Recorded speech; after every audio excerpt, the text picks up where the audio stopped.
Eu não posso deixar de quebrar o protocolo e dizer com imensa felicidade que eu volto a Paracatu. Essa cidade mora no meu coração já há muito tempo. Eu sou ator e jornalista, fui presidente da Fundação de Arte Ouro Preto e com lideranças muito entusiastas da cultura nessa cidade, a gente trouxe um pedaço da Fundação de Arte de Ouro Preto para cá.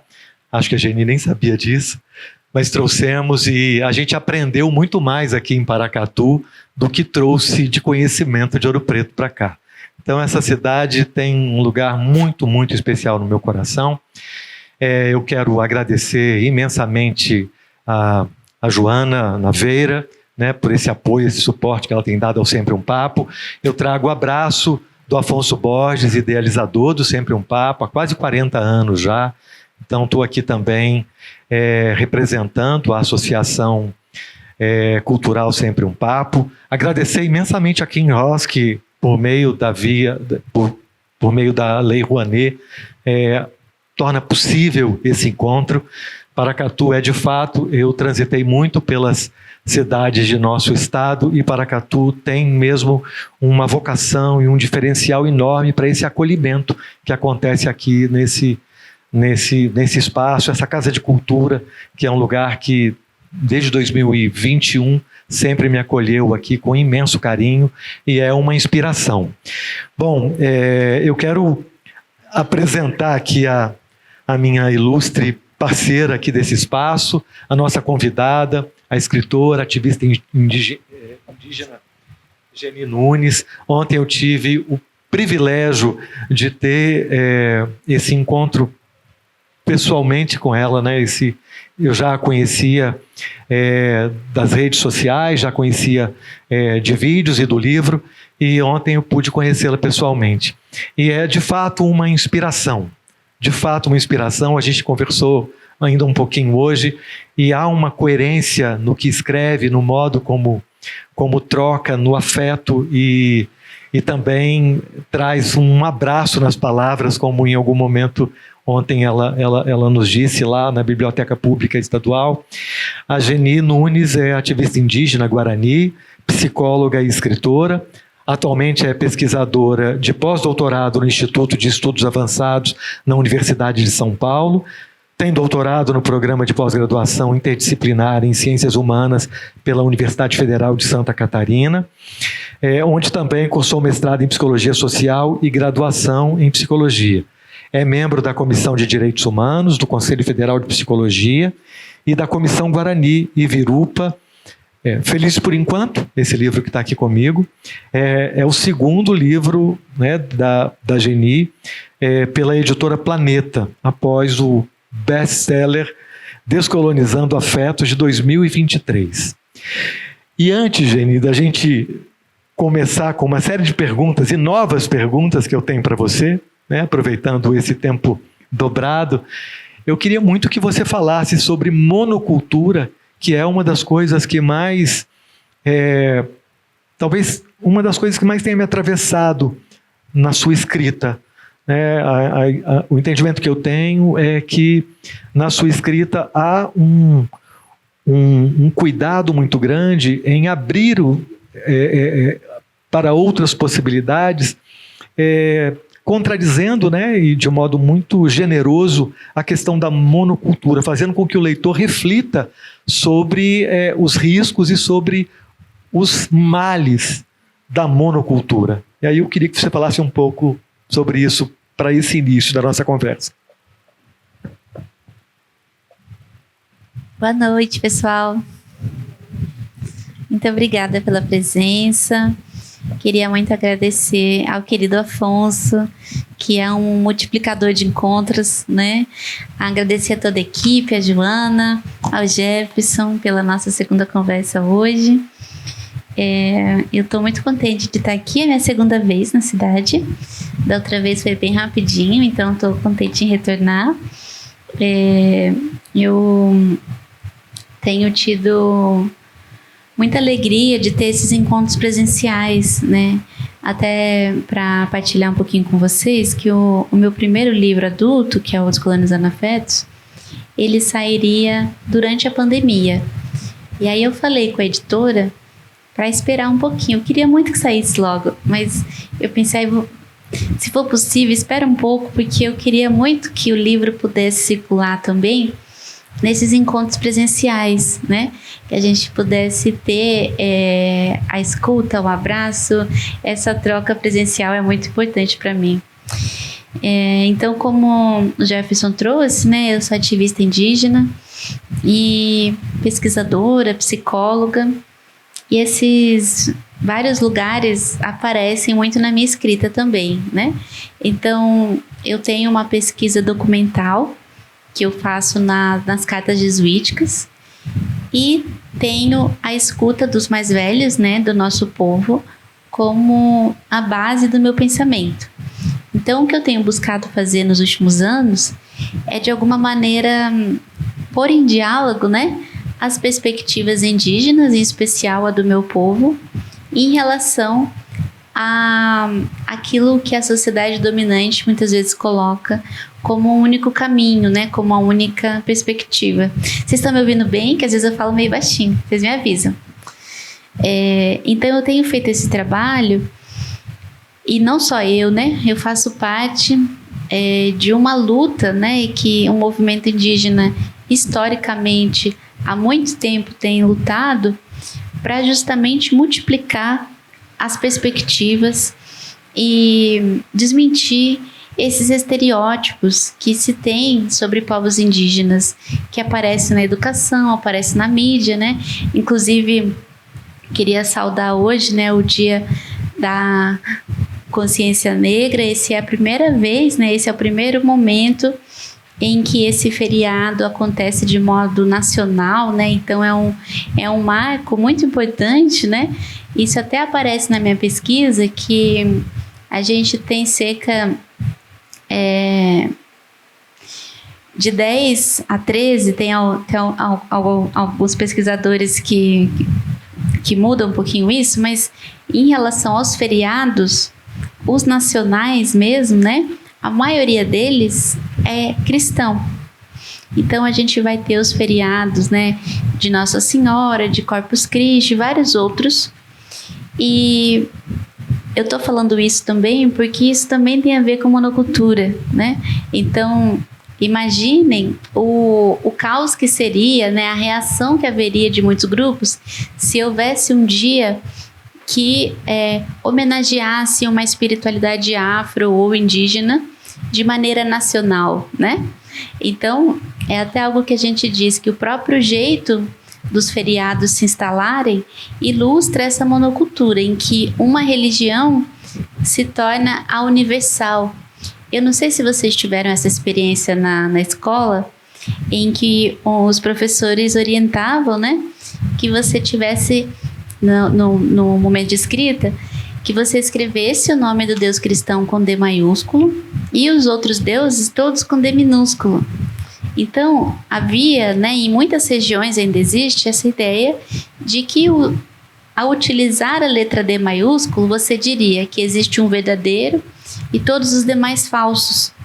Então, por isso também que é importante, né, essa conquista, né, do movimento negro em relação a um feriado que pauta as questões sociais de modo nacional e não apenas localizado como era antes, né? Alguns estados aderiam, outros não, né? Então é muito especial estar aqui hoje falando sobre esse tema justo nesse dia, né?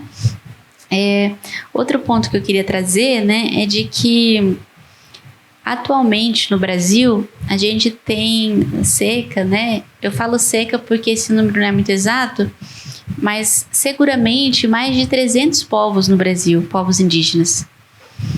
Mas antes da colonização, a gente tinha um número infinitamente maior, né, de línguas, de povos, de costumes. E com a chegada da colonização, houve um processo de violência muito grande e de imposição, tanto da língua, quanto da fé, quanto dos costumes. Às vezes a gente escuta assim, né? O índio de verdade é aquele que está pelado, pintado no meio do mato, né? E aí a gente diz o seguinte: primeiro, que é crime se a pessoa andar pelada na rua, né? Então, esse é o primeiro ponto. o mato foi desmatado, boa parte dele, né? Então, o que a gente tem dito, né, é que nós temos a nossa presença contemporânea. Então, nos momentos que eu estou com as escolas, eu gosto de trazer esses exemplos e falar assim, né? Quem aqui chegou de caravela para essa aula, para esse encontro, né?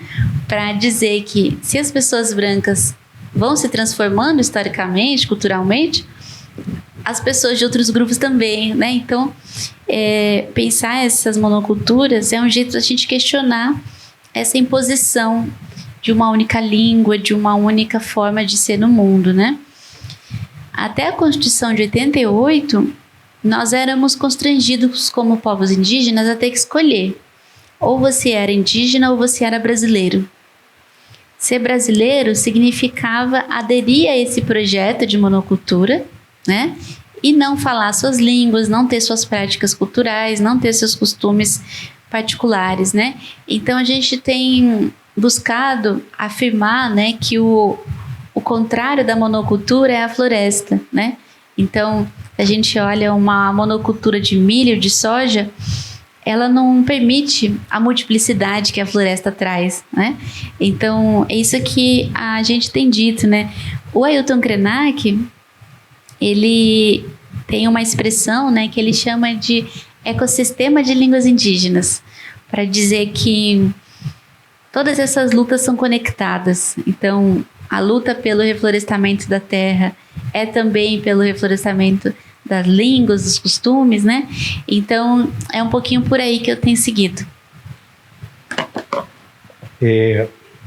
Vou tomar a liberdade aqui de ilustrar essa nossa conversa com um texto seu, um escrito que me tocou muito profundamente, que dá nome ao livro.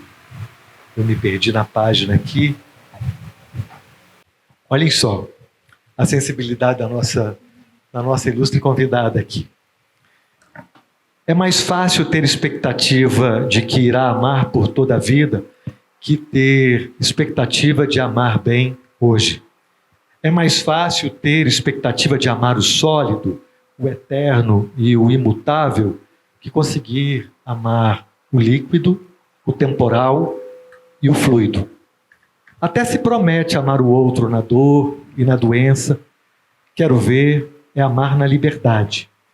Até se promete amar o outro na exclusividade. Eu quero ver é amar na concomitância. Construir expectativas para um tempo distante pode não ser assim tão fácil. Mas desafiador mesmo não é querer ser feliz para sempre.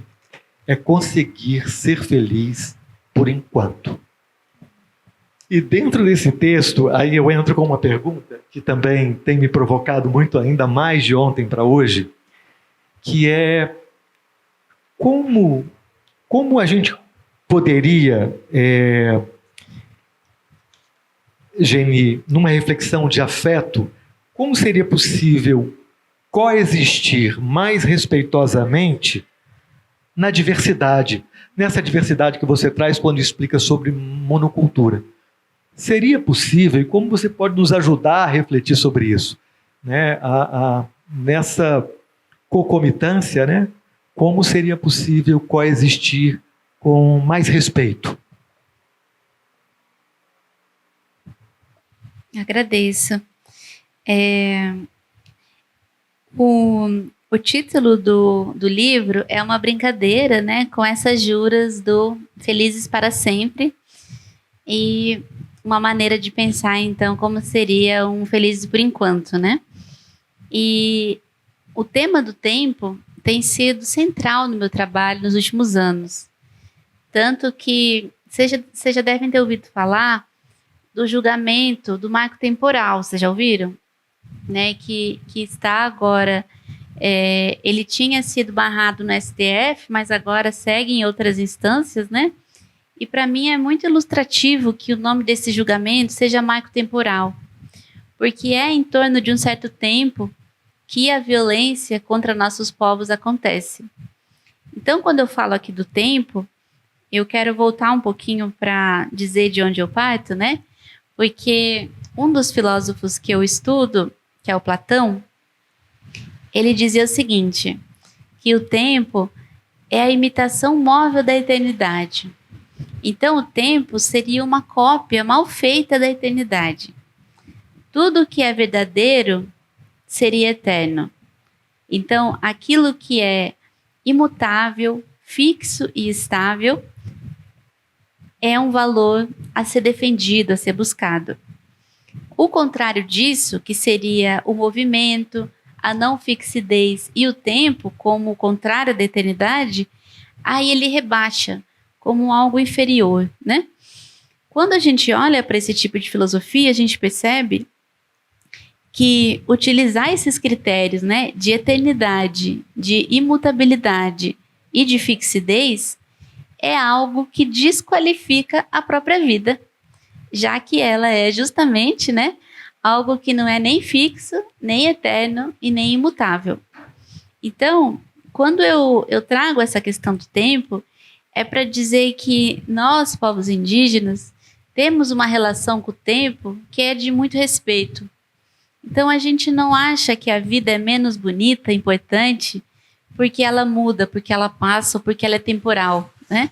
Então, nesse sentido, que pensar o vínculo amoroso como parte desse contexto é algo que tem me interessado muito. Então, dentro desses marcos legais, a gente vai ver que é super recente no Brasil que as pessoas tenham o direito, por exemplo, ao divórcio. Então, até a Constituição de 88, esse direito não estava posto, né? Então, se dizia o seguinte, que uma relação só era verdadeira e justa se ela fosse para sempre. Então, era impossível interromper esse vínculo. Ainda que tivesse violência, abuso, ainda que fosse uma relação muito distante de qualquer perspectiva de saúde, a única maneira de honrar esse compromisso era a eternidade, digamos, né? Até que a morte separe. Então, nessa minha pesquisa nas cartas jesuíticas, uma das passagens, né, que os missionários ficam muito incomodados é que eles diziam o seguinte: esses Guarani só ficam juntos quanto tempo querem. E ele achava isso um absurdo, né? Como alguém pode querer ter um vínculo afetivo, amoroso, sem ter de antemão uma promessa de eternidade, né? Então, para mim, interessa muito pensar que seja por um dia, ou seja pela vida toda, que isso aconteça pelo movimento daquele vínculo e não por uma promessa antecipada, né, que se faz. E como eu falei do Platão, eu vou ler um poema, então, que eu fiz de indireta para ele. Pode ser? Chama assim: Meu amor não é platônico. Se o planeta é a grande caverna, então celebro as minhas sombras.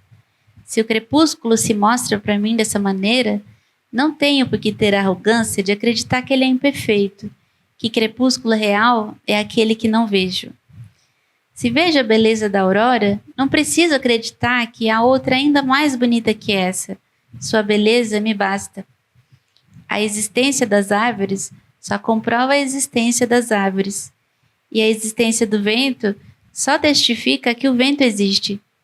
Quem não está aqui, que não assine uma autoria invisível, pois aquilo que existe aqui e agora é mais bonito, vivo, cheiroso, gostoso que qualquer coisa que existe senão em propaganda.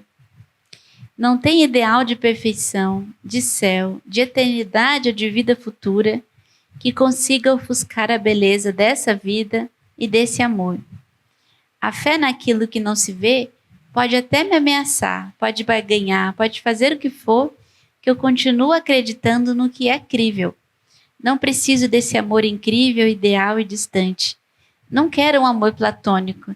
Quero um amor terrestre mesmo, bem mundano. Não acredito em sobrenatural, porque não há nada superior à natureza. Em volta da fogueira, eu escuto, conto e vivo nossas histórias. Meus amores não são platônicos, reconhecem as minhas sombras.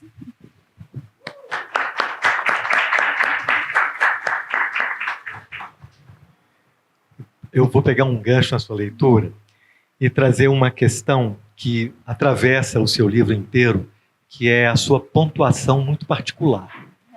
Você tem um jeito muito, muito singular de tratar os pontos finais.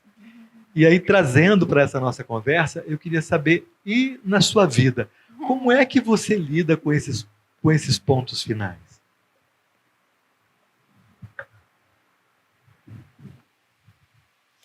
Eu acho tão definitivo, né? O ponto final ali.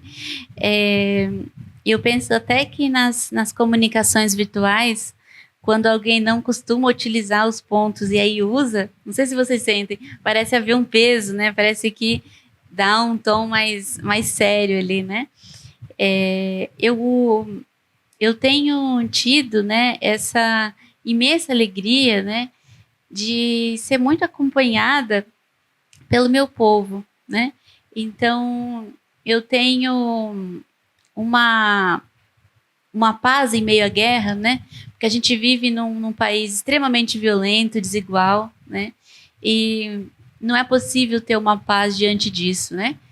Mas pensando em alguma serenidade em meio a isso tudo, algo que me abraça muito, eu tenho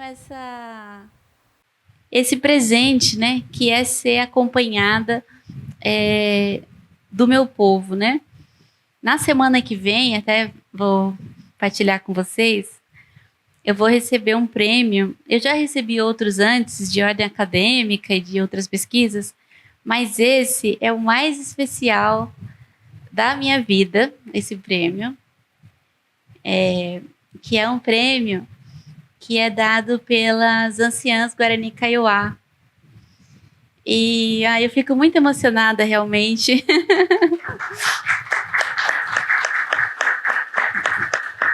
Porque eu penso que sem as mais velhas, né, dos nossos povos, a gente não existiria aqui agora, né? São elas que fazem a vida acontecer de alguma maneira potável ainda no mundo, né? Então, pensando nesses pontos finais, eu gosto muito de lembrar de Mestre Bispo, né, a quem eu dedico esse livro, né? Ele tinha essa frase: ao invés de começo, meio e fim, começo, meio e começo. Então, é um pouquinho por aí que eu lido com os pontos finais. Ainda que por enquanto, Geni, é possível a gente falar de felicidade sem falar de amor? Nesses mundos possíveis, da concomitância, que é coexistir, as relações paralelas. É possível amar mais de uma pessoa ao mesmo tempo? Eu sei que ao longo do livro, essas suas provocações mexem muito com seus leitores, e eu faço parte deles. Então, queria te ouvir um pouco sobre isso. Assim. É possível falar de felicidade sem falar de amor? E o amor em que grandeza, em que valor, em que lugar? Maravilha. Um dos convites do meu trabalho é para que a gente abra essas palavras, né?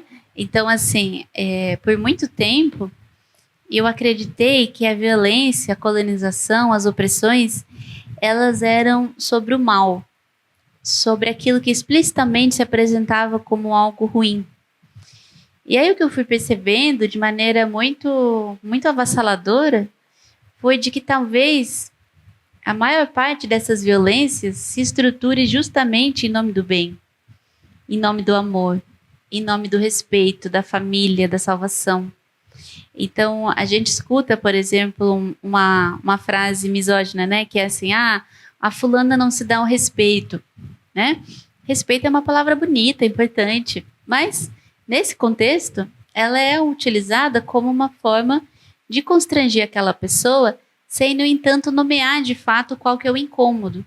Porque talvez se nomear e se descrever, perde a força moral, né? Se a pessoa disser assim, olha, eu acho que eu tenho o direito de decidir o tamanho da roupa que uma pessoa usa. Não parece ser uma frase com a mesma força moral de fulano não se dá um espeto, né? Então, para mim tem sido bem interessante pensar outras formas de compreender essas palavras, né? Abrir essas palavras e ver o que elas significam. Então, se alguém chega e diz assim, eu quero uma relação com respeito, confiança, fidelidade e lealdade. Embora isso pareça dizer muito, diz muito pouco. Se a gente não abre essas palavras e vê que práticas estão subentendidas nesses termos, né? Então, por isso que eu gosto de pensar nessa abertura, né? Justamente você estava falando do ponto final, pensar, abrir essa palavra e ver se a gente concorda com a premissa que está posta ali naqueles termos, né? Então, eu tenho pensado um pouquinho por esse caminho e vou partilhar com vocês um poema que eu acho que dialoga um pouquinho com isso que você trouxe. Chama Poema em Linhas Tortas. Outra conversa com Álvaro de Campos. Mais do que te ver acertar, foi quando te vi se permitindo falhar que mais te admirei. Mais do que quando alcançou as notas, foi quando cantou desafinado que mais te admirei. E mesmo tropeçando, continuou dançando e não parou de dizer gaguejando. Quando não deu tanto mérito à vida em linha reta e riu de si, sendo ridículo e absurdo, quando perdeu as rodadas e não desistiu de jogar, há uma certa coragem que os erros têm que nenhum acerto jamais terá. E é sem atribuir tanta importância à possibilidade de falhar, sem atribuir tanta magnitude aos que os outros vão pensar. Se a gente tentar e não conseguir, é que se encontra alguma autenticidade. Farta de deuses e semideuses, eu me apaixono mesmo por gente.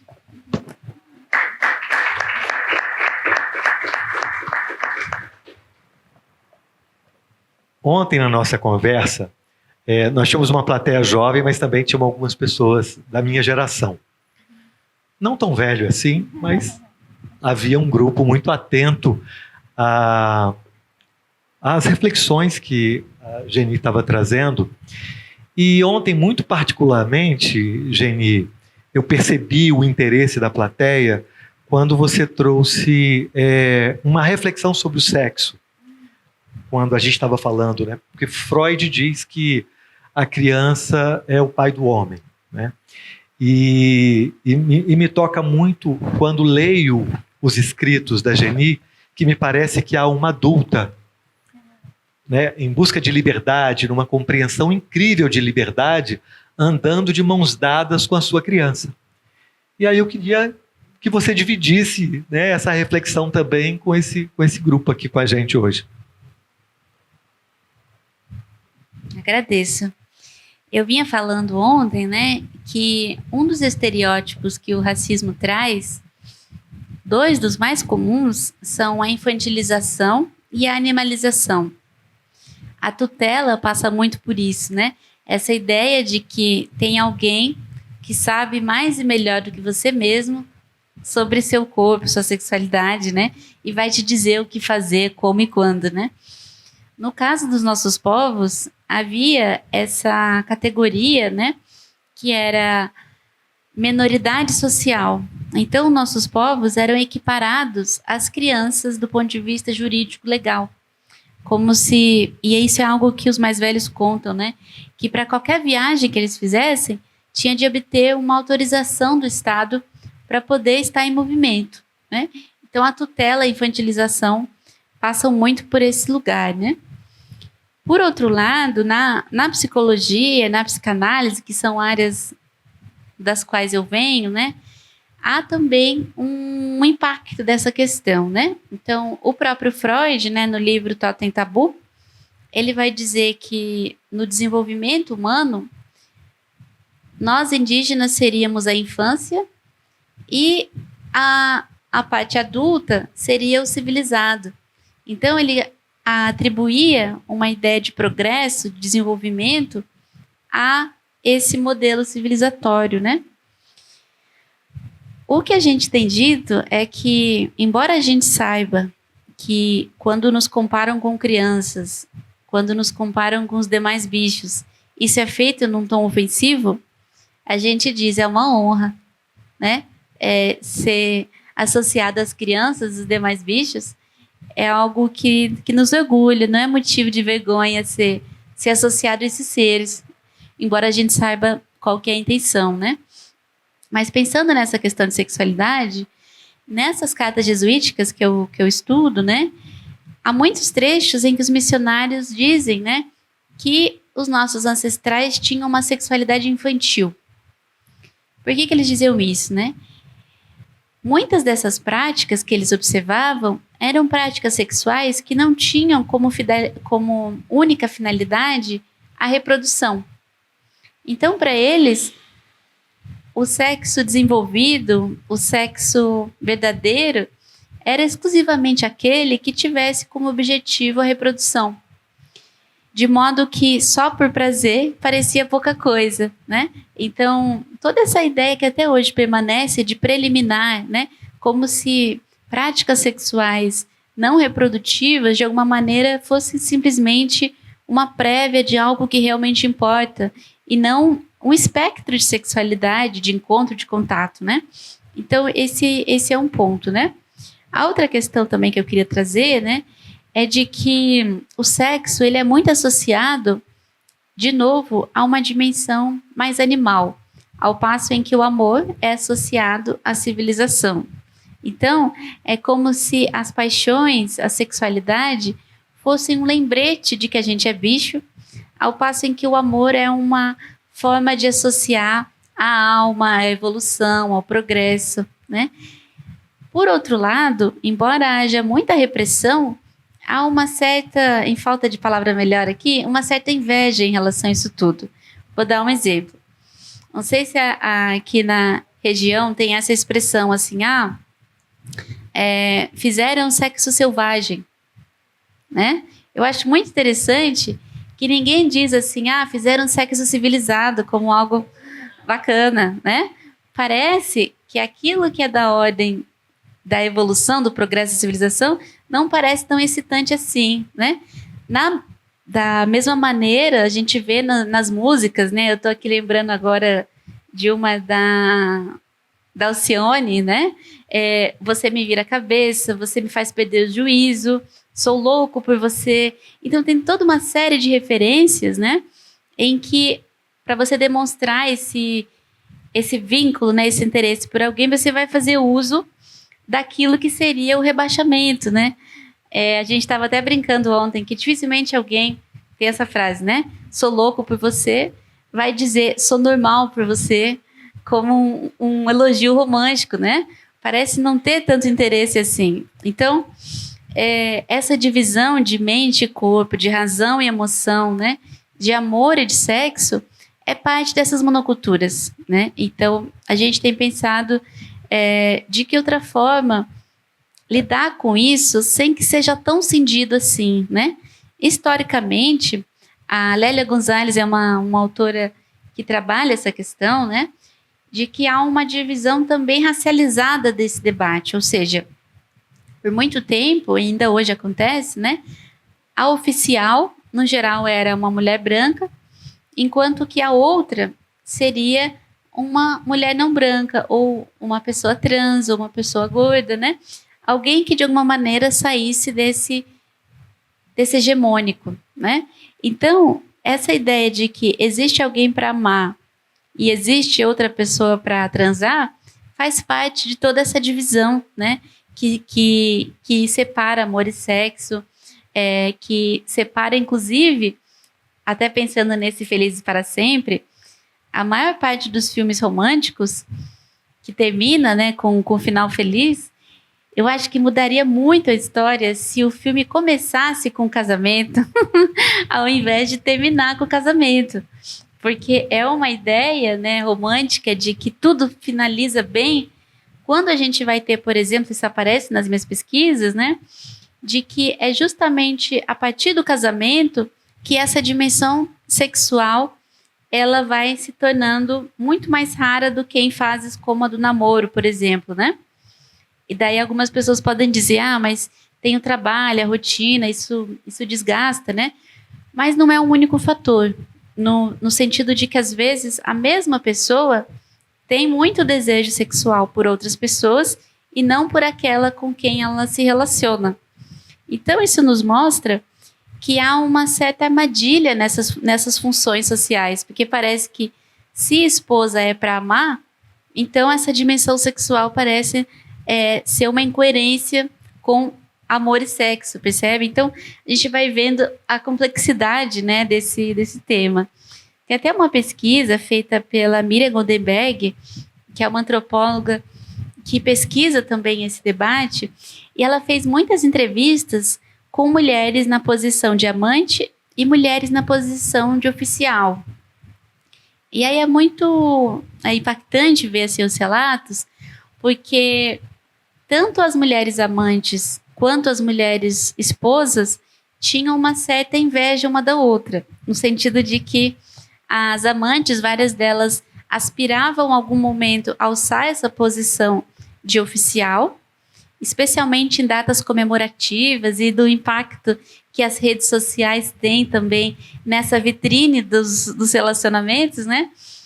Ao passo em que as esposas diziam que a vida era um grande tédio de boletos e de burocracias, e essa dimensão mais do namoro, do encontro, era quase ausente, né, numa relação séria.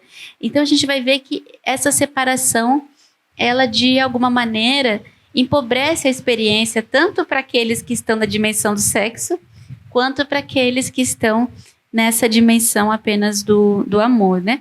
Deu para acompanhar um pouquinho, gente? É uma pesquisa muito bacana, assim, da Miriam Goldenberg, né? E aí, para fechar essa questão da criança, né? Tem uma história no nosso povo, né? Que diz que em Anderu, que é uma dessas entidades criadoras, né? Ele gostava muito de brincar de peteca. Eu gosto muito dessa história porque, para mim, é muito acolhedor pensar num Deus que brinca, né? Então, pensar a brincadeira, o faz de conta, como algo que não é só de criança, mas algo que deveria ser de todas as idades, é algo que me interessa muito.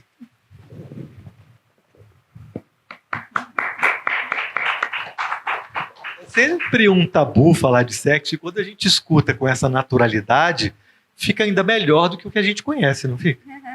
Essa mesma autora escreve assim, né? A nossa Geni escreve em Chegue de mansinho, olha só. Chegue com cuidado nas minhas dores, elas vêm de muito antes de você. Faça o esforço de lembrar que histórias milenares de feridas coloniais não se iniciam nem terminam em você.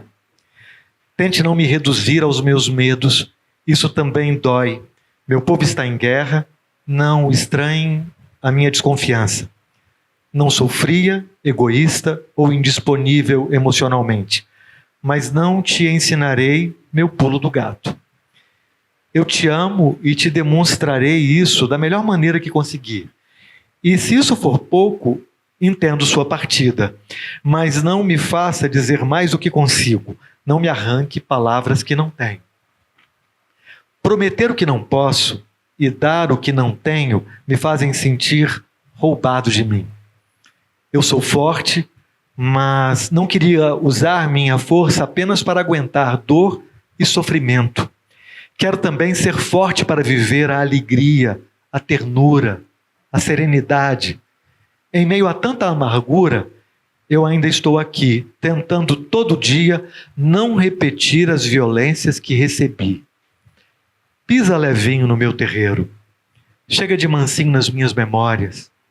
Me ajude a lembrar que as vozes estão erradas e que tenho o direito de amar e ser amada em paz.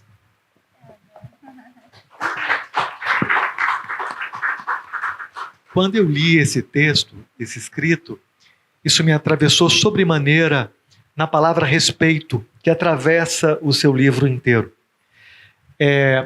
Eu fui repórter por muitos anos, por quase 30, e entrevistei muitos ativistas e participei de encontros muito duros muitas vezes. Algo que me chama a atenção sobremaneira na Geni é o ativismo de afeto que ela traz numa narrativa artesanal, talvez, num modo de dizer muito sincero, sem esconder a sua luta, sem omitir, né, as suas metas, sem omitir ali, né, esse poder de alcance, e faz isso e me flecha de modo avassalador. Queria mesmo te dizer isso. E dentro disso trago uma outra questão que também me provoca muito como leitor e como cineasta, que é, na arte sobremaneira, há sempre, não é possível ser original, ser autoral, sem ser visceral, né? Quando a gente para pensar em originalidade, em autoralidade, a gente não fala, não conta, não escreve, não diz daquilo, pelo menos não devia, daquilo que não conhece profundamente ou daquilo que não tem dentro de você. E eu queria que você dividisse com a gente, Geni, como é que é se expor de modo tão natural como você faz, né, de modo tão confessional, ainda que não seja 100% autobiográfico, né, mas você está dizendo de coisas que existem dentro de você. Como é que é se expor? Como é que é mostrar esse lado de dentro com tanta naturalidade? Agradeço. Eu gosto de pensar que o tempo, ele não muda só pelo amanhã, né? Também é possível, de alguma forma, mudar o que passou. Eu digo isso muito como psicóloga, no sentido de que, às vezes, quando a gente consegue contar uma história que passou de outra forma, isso modifica, de algum jeito, quem a gente é, como a gente está no mundo, né?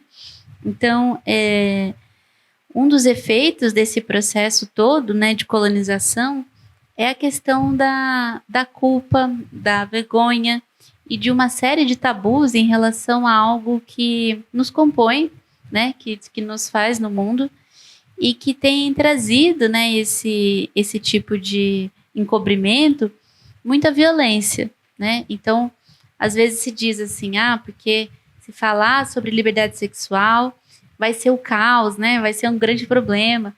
Mas o caos está na repressão e não no contrário, né? Então, poder falar disso sem esse medo é algo que eu gosto de trazer para a minha literatura, inclusive em variar o ponto de vista do eu lírico. Eu não gosto de escrever apenas da posição literária de alguém que se sabe certo, que tem certeza de que aquilo que está fazendo é a única coisa correta, né? Então eu gosto de experimentar também esses outros eu líricos que permitam a incerteza, a dúvida, o medo, porque isso nos constitui também, né? Então eu gosto muito de seguir, né, por esse caminho. O outro ponto também, né, é de que para mim não faz muito sentido, assim, eu sei que a ciência, né, hegemônica historicamente tem sido pautada por esse pressuposto de neutralidade, né? Então, supostamente, você tem um objeto de pesquisa e você é um sujeito neutro que nem existe ali, né? Até lembro de uma frase da minha mãe, né? Que não é legal tirar o corpo fora, ela diz, né? Tem que estar implicado, né? Porque não existe um ponto de partida neutro, né? As próprias perguntas de pesquisa são também atravessadas por isso, né? Como, por exemplo, uma que há uma pseudo-pergunta, né, científica, que é essa do gene gay, né? Para além de todo o disparate científico que é esse tipo de pergunta, é também bastante ilustrativo que a pergunta não tenha sido qual que é o gene hétero. No sentido mesmo, né, de que parece haver uma curiosidade apenas naquilo que é dissidente. Então, no caso de pessoas que não são heterossexuais, por muito tempo na psicologia houve esse movimento, né? O que aconteceu de errado na sua vida para que hoje você tenha uma desobediência afetivo-sexual, né? O que aconteceu de errado para que você não obedeça tanto assim como deveria seu pai, seu marido, seu patrão, enfim, né? E no meu trabalho, eu gosto de pensar uma outra pergunta, que é assim: o que deu de errado na sua vida para que você aceitasse a monocultura de ser igual a todo mundo, né? Se tem algo que precisa ser explicado, é muito mais a norma do que a desobediência dela, né? Então, isso é algo que eu busco trazer no meu trabalho também, né?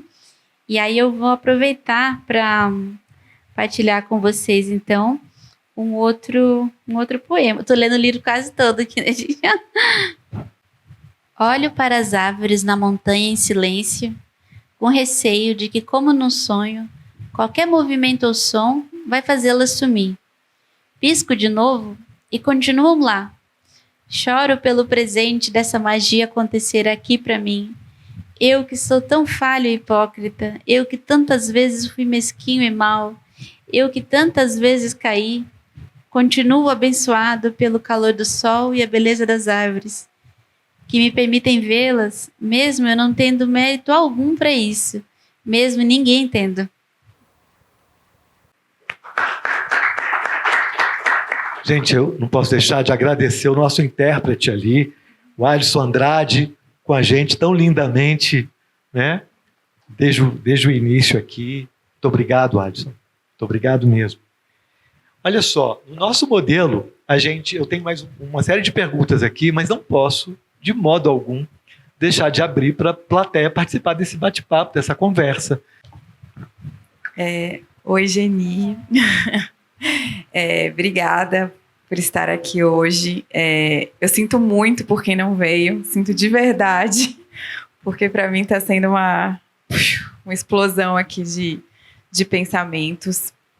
Enquanto você estava falando dos seus livros, eu me peguei pensando assim, nossa, como eu gostaria de amanhã poder dedicar o meu tempo todo à leitura, né, desse livro ou de outras coisas que me preenchem tanto.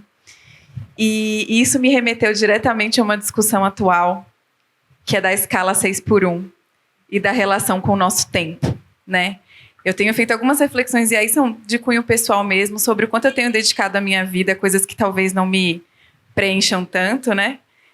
Ou talvez eu tenha que até que me perguntar o que deu errado para eu estar aceitando a monocultura assim, na minha vida. Mas eu queria ouvir um pouquinho de você isso. Eu acho que o tempo é uma preciosidade mesmo, e eu acho que a gente dedica muito, muito pouco tempo a pensar sobre ele.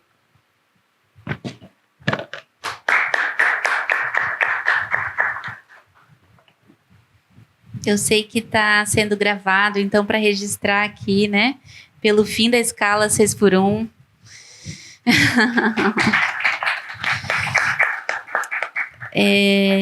Eu agradeço muito, né? Pela questão, pelo seu tempo aqui comigo, conosco.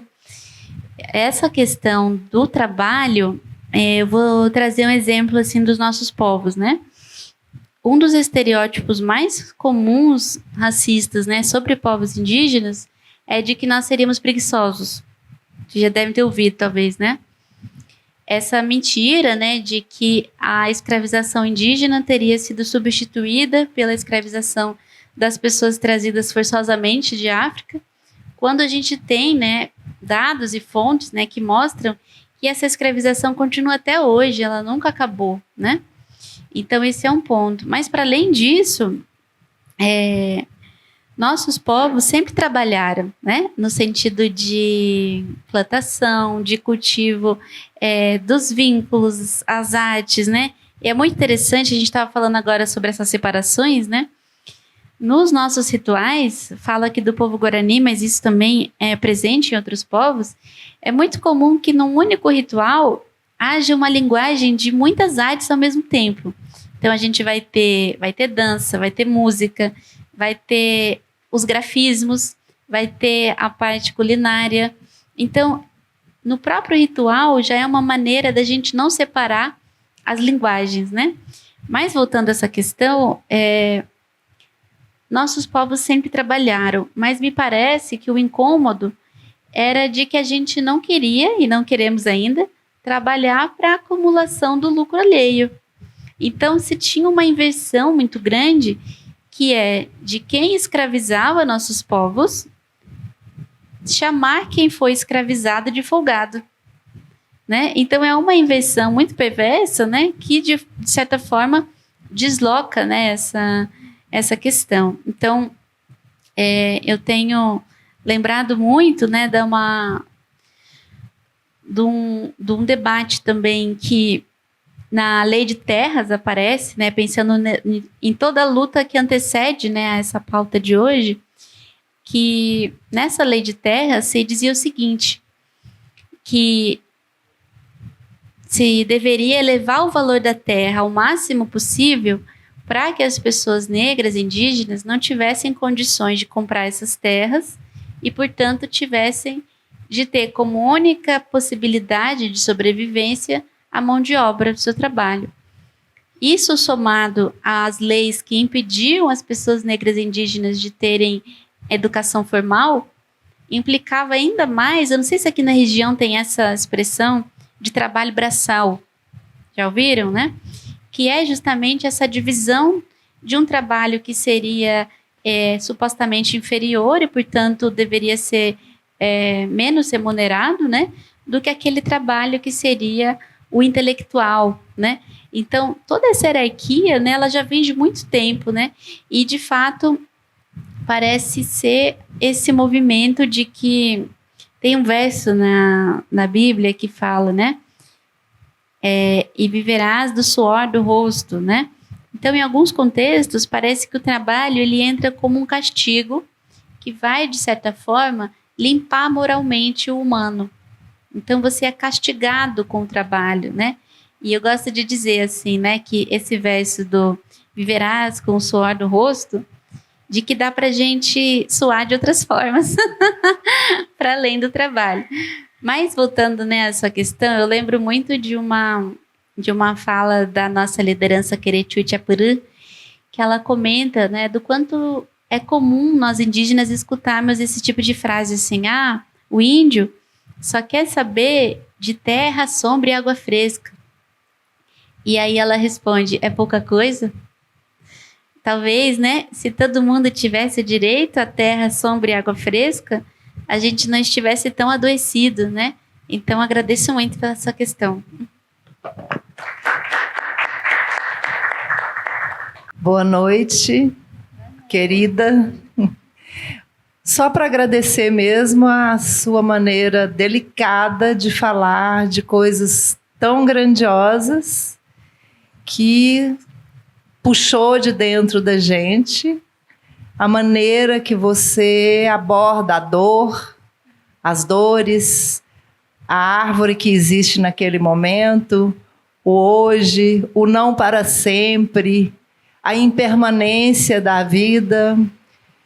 Então, muito obrigada. Perdeu quem não está aqui de ser acrescentado com essa maneira clara e simples de falar da vida complexa, intensa e que a gente perde tempo não entendendo tudo isso. Muito obrigada, querida.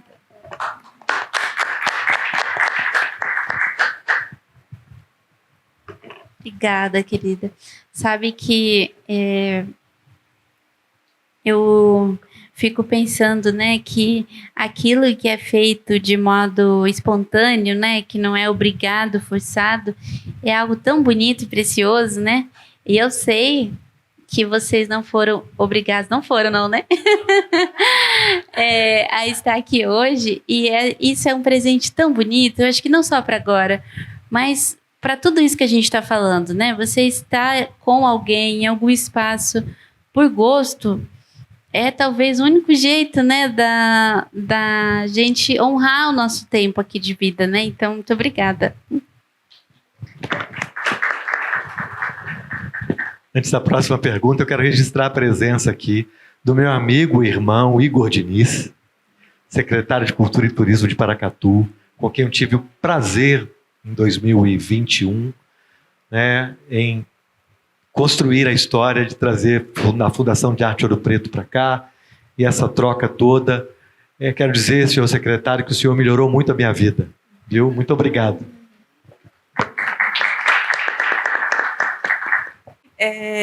Geni, outra coisa que você falou, e eu acho importante a gente pensar também um pouquinho, é que eu acho que a melhor forma de, muitas vezes, a gente ressignificar algumas coisas, principalmente do ponto de vista da monocultura e talvez do próprio processo das cartas jesuíticas, não sei, não li ainda, é você apagar um passado, é você apagar uma memória para que ela seja reconstruída sob um outro viés, né? Um viés de narrativa hegemônica, eurocêntrica, enfim.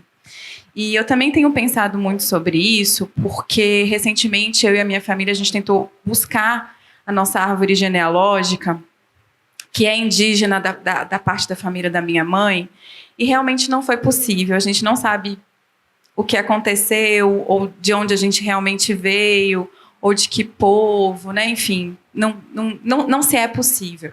E eu acho que isso não acontece só, né, com os povos indígenas, ou com os descendentes, né, perdão, dos povos indígenas, mas também com o povo africano, né? A gente está falando um pouquinho também da consciência negra, que eu acho que é um apagamento muito cruel, né, também. E aí eu queria te perguntar isso, né, como recontar, então, esse passado, né, para que ele se torne uma outra história agora. E uma outra pergunta que eu queria te fazer, aproveitando, do ponto de vista do seu povo, o que é o amor? Agradeço. Até pensei naquele migué que às vezes os professores fazem, que é assim, o importante são as perguntas. E bora. Mas assim, voltando, né, ao que você trouxe, eu queria trazer assim, né, de que até hoje é uma grande luta para que a gente consiga registrar os bebezinhos indígenas nos nomes dos povos. Hoje já não tem nenhum impedimento legal para isso, além, é claro, do preconceito, do racismo, do operador ali naquele momento. Mas antes da Constituição, a gente só podia registrar as crianças indígenas com nomes brasileiros, né? Que, de novo, tem essa origem. Então, eu imagino que a maior parte de vocês aqui, né, tenha sobrenome justamente de algum país da Europa, né? Seja Itália, Portugal, né? Ou algum país europeu.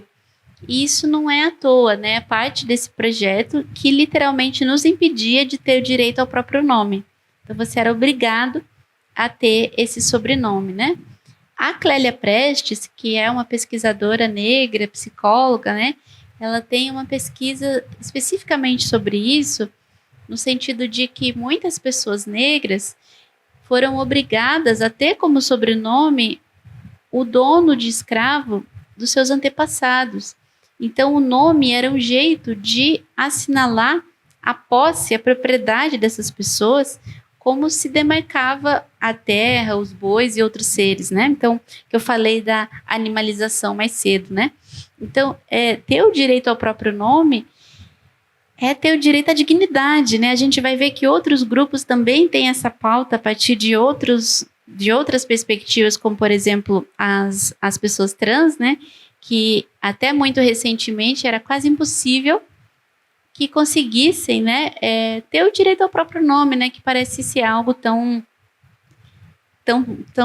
óbvio, né?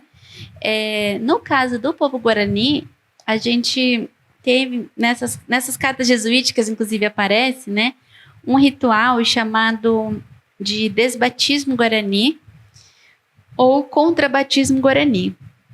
E o primeiro gesto desse ritual era do pajé ou dessa liderança espiritual, né, devolver o nosso nome em guarani, né?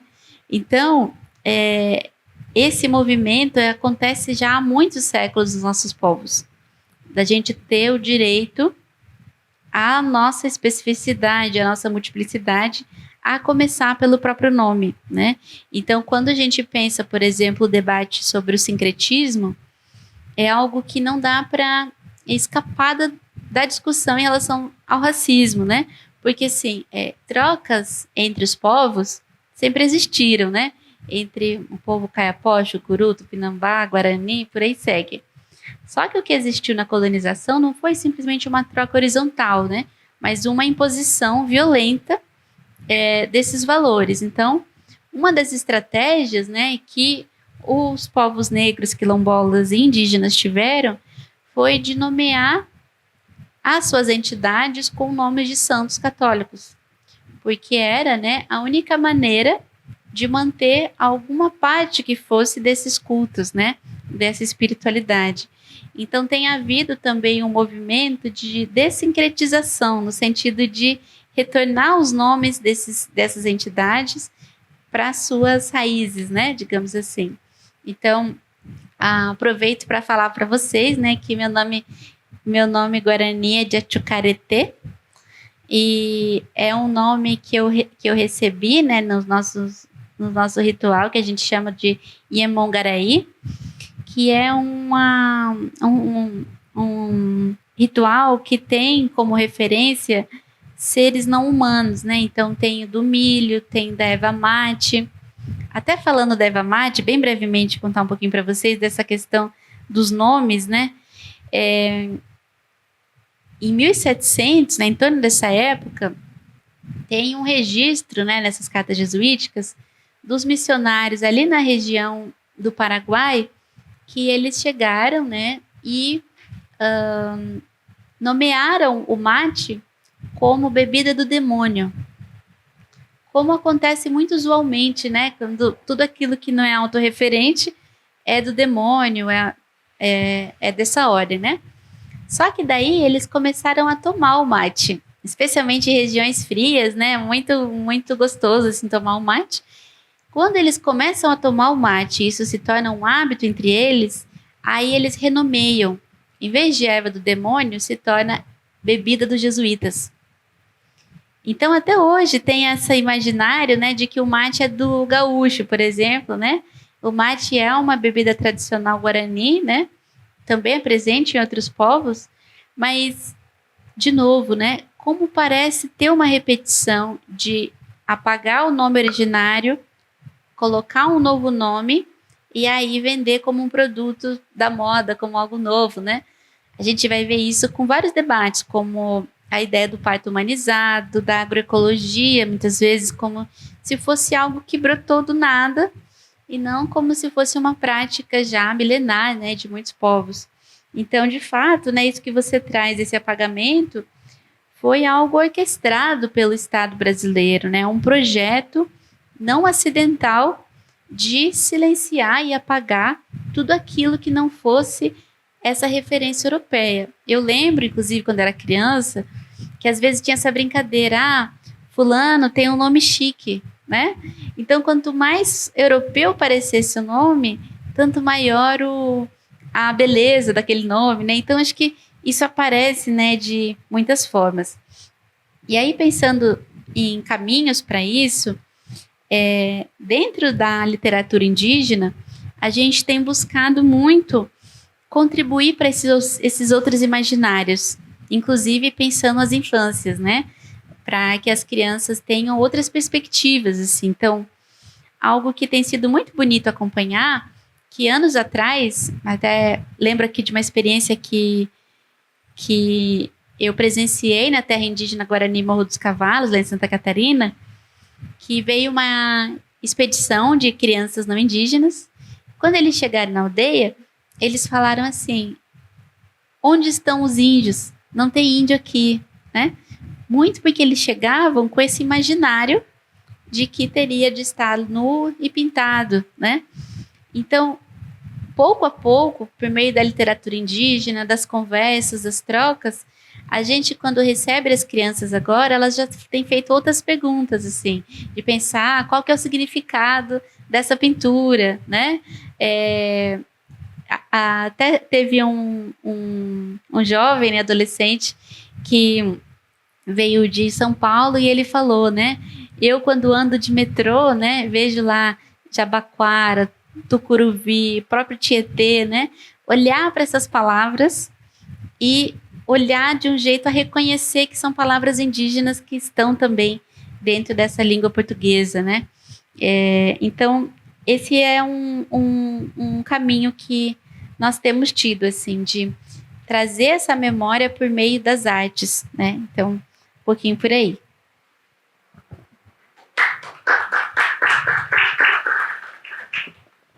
A gente certamente ficaria muito mais aqui, mas temos mais alguém? Alguma inscrição?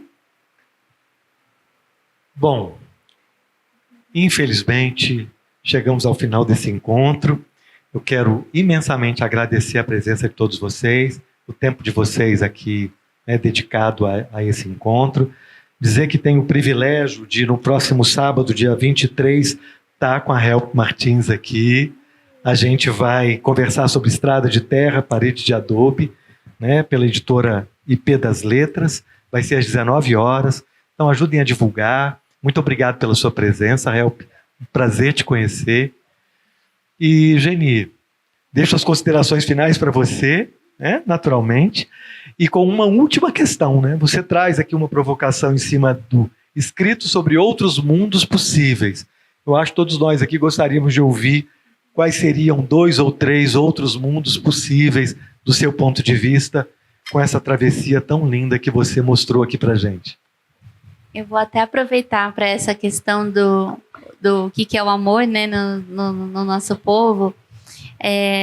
A gente tem uma palavra que é Emboraiu, que é relacionada, né, a essa dimensão do amor. E a gente utiliza, dentro do povo guarani, o termo parente para além do humano, né? Então, as árvores são parentes, o rio também é nosso avô, né? Então, é entender que o amor, o carinho, ele vai além do humano e que a própria vida é uma companhia, né? Por isso que a gente tem essa relação com esses outros seres, que é muito menos sobre desenvolvimento e mais sobre o envolvimento que a gente tem, né, com esses outros seres. Então, é um pouquinho por aí que caminha a nossa relação amorosa. Queria muito agradecer ao Jefferson pela condução tão sensível, generosa. Dizer também, né, que a gente falou agora sobre apagamento, né, e eu queria